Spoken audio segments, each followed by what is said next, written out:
दोस्तों, आपको ये कहानी पसंद आए तो लाइक करिए एंड चैनल को सब्सक्राइब करिए। वह दूर से चला हुआ आ रहा था, दूर होने से पर दिखाई नहीं दे रहा था। जब वह सामने आया तो उसका चेहरा दिखाई दिया था। अब समझ आया था कि वो हमारे घर के सामने वाले घर में रहता था। आज बहुत दिनों बाद वो घर वापस आया था।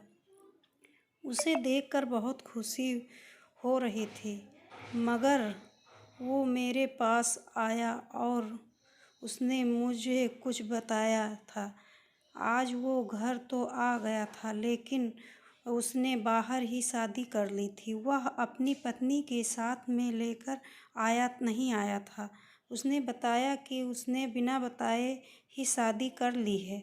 वह अपने घर इस बात को बताने आया है, लेकिन वह भी जानता है कि उसके इस काम से घर में सभी परेशान होंगे। उसने बताया कि जिस जगह वह काम करता उसी जगह वह लड़की काम करती थी। तभी हमने शादी का फैसला कर लिया था। अपने घर पर जब मैंने फ़ोन किया तब उन्होंने साफ मना कर दिया था। इसके बाद मेरी मम्मी बिल्कुल हिम्मत नहीं हो पाई, उसने मना कर दिया।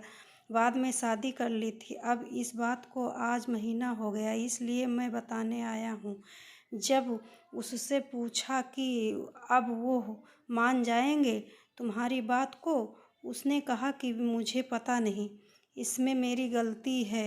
हो सकता है कि वो माफ़ ना करें, लेकिन कोशिश तो कर सकते हैं। कुछ देर बाद वह घर चला गया था।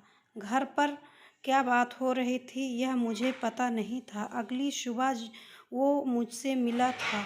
उसने कहा कि आज वो तो कमाल हो गया था। वो सभी लोग इस बात को मान गए थे।